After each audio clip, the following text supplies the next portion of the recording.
Well, welcome back to Focus today. All right, gas prices have been low. All right, they are going up, but we're going to be hoping that they're going to stay low a little bit. Where's all that money going, and how are we handling the savings that we should have gotten from all of that? Well, the guy to answer that is Celia. He's the CEO of Financial Issues Stewardship Ministries. Good to have you here with us, Dan. Do you call it FISM? Yeah. Well, thanks, Steve. I imagine during the office you say, we work at FISM. FISM. No, we don't say FISM. You don't? Okay, then I won't. We may start. We may start, though. I mean, Dan, it sounds like a soda pop or something. Yeah, but it's catchy. You do remember it that way. Yeah. So you're the CEO. Tell us, what is the Financial Issues Stewardship Ministry anyway? Give us a summary of that. Well, the ministry in summary is a media ministry primarily in the sense that we're on about 400 radio stations and several TV networks where we talk for 2 hours every day, live call-in, talk about people's stewardship as it relates to their investments. We talk about the economy and how we can prepare and to educate people about the economy. And that, of course, does a number of things, helps them make good, sound decisions and helps them make good, sound votes when they go to vote because they understand the economy a little bit. And we try to teach about being biblically responsible in all of their investment strategies, in all of the handling of what we say and believe is God's money. And they are entrusted by God to be a good steward of it. All right. Is there one area that you find that most people call to ask you about regarding the economy that's misunderstood, perhaps? I would say that, people try to understand how let's say, different aspects of the economy, like GDP growth, consumer spending, lower gas prices, higher gas prices, as you mentioned a few minutes ago, how that impacts them. Is there a correlation to them being a good steward of what they have based on those things? Should they really even care about those things if they're not investors or that they don't have any really funds yet? They're still working on maybe getting out of debt and getting to that point. And of course, the answer to that is yes, it does impact all of us. Yeah. I remember talking to a financial planner about just generally speaking how we go about our finances. And he asked me, he said, what do you suppose the average age is when people start doing some sort of investment, because they see what's happening with the economy?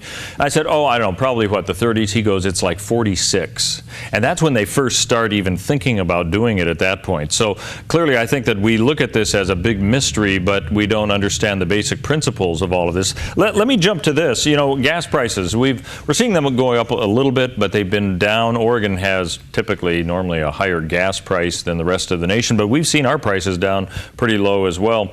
Now they're going up a little bit, but with all this money that is being saved, do you find most people do anything with that savings? If we were paying $3 for a gallon, now we're paying under $2. Does it just get absorbed, do you think, in our wallets pretty much? Well, I think it is now. That is not traditionally what has happened. Traditionally, that has always been very, very good for the economy. We are economy, remember, Steve, we're an economy that is consumer driven. We're not Japan or China or any other economy that's dependent upon exports. We're dependent on our economy. 71% of our economy is you and I buying stuff, spending. And the reason why the Federal Reserve tries to do things like create a wealth effect, that's a psychological effect.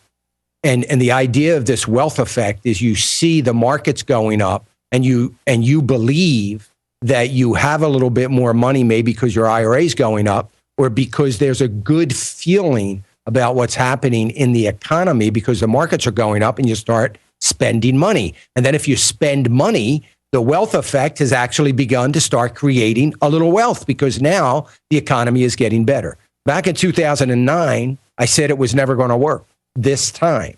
And I was right about that. I wrote about it and I spoke about it and said it was never going to work.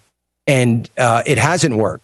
And the lower gas prices, much to the surprise of the Federal Reserve, the Treasury Department, the government, who desperately need people to get into debt and to spend money are finding that it's not happening. The reason for that are two things, Steve.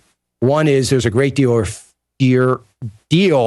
of fear about the markets, about the economy, about my job, about my ability to get a raise, all those kinds of things. There's still a lot of fear in the economy. The other thing is there's a lot of additional expenses that we have all experienced primarily through just healthcare alone. If we look at premiums of our health insurance, if we look at our copays, if we look at our deductibles, if we look at those things, that has more than made up for the money that we're saving in gasoline.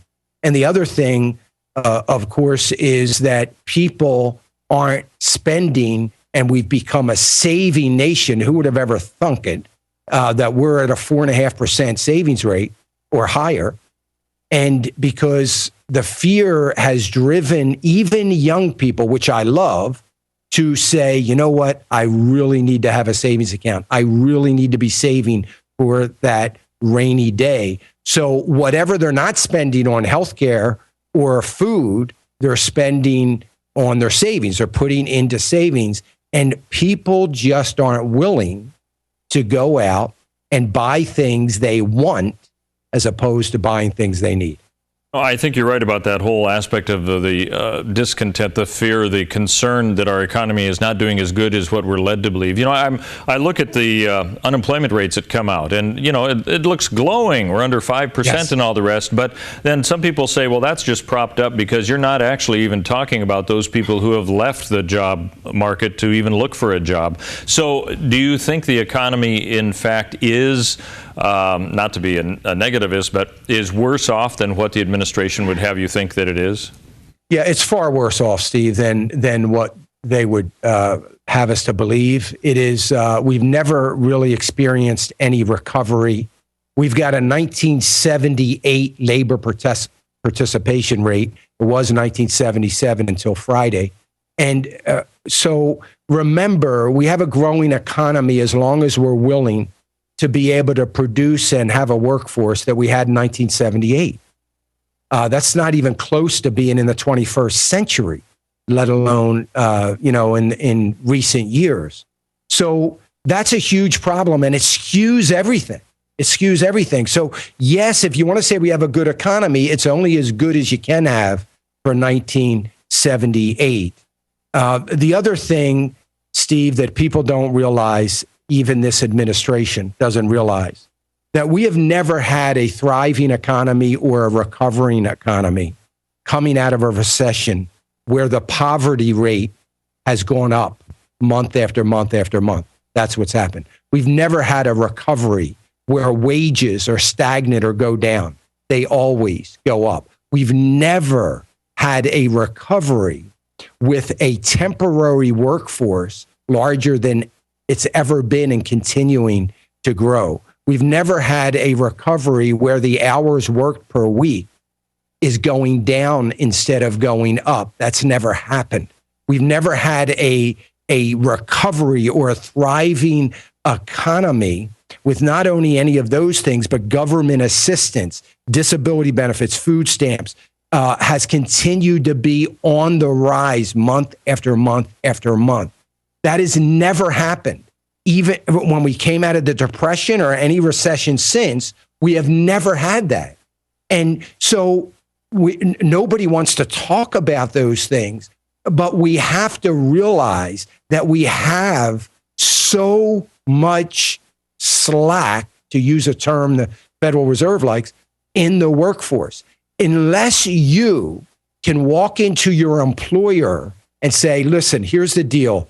I need another $1 an hour, or I'm going to go down the road and get a job. See, that's what's happened anytime we have had full employment. Full employment is a problem for an economy. And we are looking at so-called full employment, and we're still not getting pay raises. That's never happened before. It's not even possible, because full employment means that I'm an employer and I'm stressed out because I can't grow my business because I can't get any workers. So I'm giving the workers I have more money to keep them here, to make them happy. And we're not seeing that at all anywhere. We're not seeing that. And that's another indication that this is not an economy that this administration would have us to believe it is. All right. Then if, in fact, the economy isn't as, there's a feeling in the public that the economy isn't doing as well as what we're being told it is, what are you telling people that we should be doing at this juncture since the recovery is apparently not over, from what you're saying? Well, I'm telling people that they've got to take a very wise and prudent look at what resources they have, whether it's a lot or a little. And what I mean by that is, don't get caught up in this false positive and this irrational enthusiasm that we see from time to time about the markets, because the markets aren't any indication of what the economy is. They should be, and they always have been in the past, but they're not any longer. So you've got to be wise. And that's exactly why we're still struggling in the economy, because people are doing that.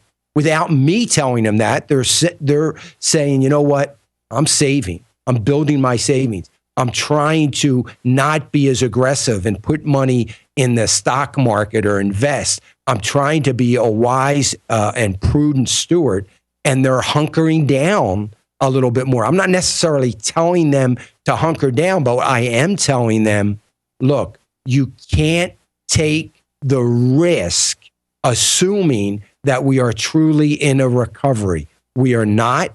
You've got to be wise. You've got to be conservative, and you've got to be very calculating with the resources that God's given you. And that's what I'm trying to help them understand. Hey, Dan, I appreciate it. Let me tell our viewers and listeners, Dan is CEO of Financial Issues Stewardship Ministries, and they can find out more by going to your webpage, I suppose, financialissues.org. That's terrific. I appreciate that perspective on all of that, because I think we've been seeing these mixed signals before. Dan, thanks for being with us. Appreciate it. You're welcome. Thank you, Steve. I appreciate being here. Stay tuned. We've got Patrick Doyle coming up. We're going to be talking about some of the issues that concern you from a relationship scenario coming up right here on theDove.